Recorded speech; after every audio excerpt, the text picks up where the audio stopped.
बिस्मिल्लाहिर्रहमानिर्रहीम। अस्सलाम वालेकुम माय यूट्यूब फैमिली, कैसे हैं आप लोग। अल्लाह ताला आप पर अपनी ख़ास रहमतें और बरकतें नाजिल करे। आज सिमी किचन में घिया गोश्त बनने जा रहा है। बहुत आसान मज़ेदार रेसिपी है। आप पहले इसके लिए फ्लेम ऑन करें। आधा कप हमें इसमें ऑयल चाहिए, इसको आप गर्म करने के लिए रख दें। और एक अदद प्याज मैंने इस तरह बारीक काटा हुआ है, ये आप डाल दें और इसको गोल्डन करने के लिए छोड़ दें। जी व्यूअर्स, ये देखें प्याज गोल्डन हो चुका है।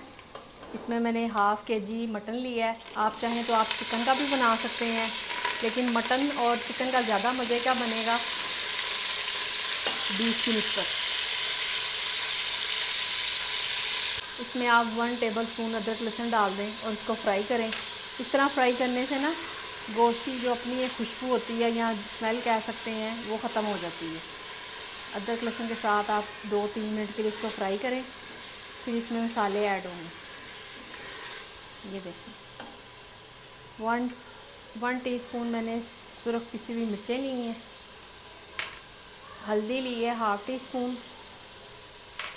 1 टीस्पून इसमें नमक जाएगा और पिसा हुआ धनिया भी 1 टीस्पून जाएगा। इसको आप थोड़ा सा भूनें, थोड़ा सा पानी डालें इसमें ताकि इसका कलर अच्छी तरह निकल आए।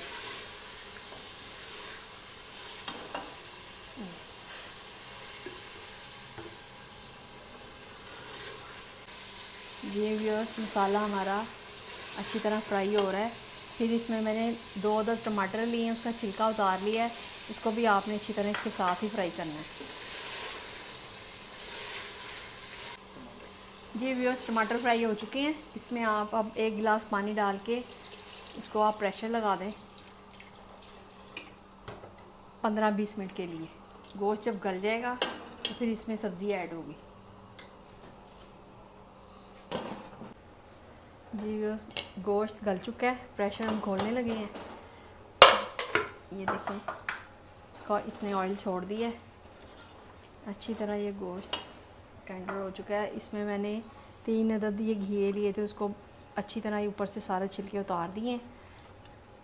इसको पानी में भिगो के रखा हुआ ताकि ये ब्लैक ना हो। इसको आपने 10 मिनट के लिए हल्की आंच पे पकाना है।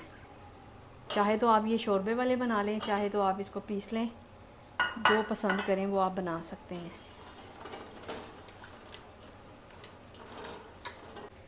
जी व्यूअर्स, घिया गल चुका है अच्छी तरह। ये देखें इतनी अच्छी खुशबू आ रही है। इसमें हाफ़ टी स्पून आप पिसा हुआ गरम मसाला डाल दें। ये बिल्कुल रेडी है, फ्लेम बंद कर दें।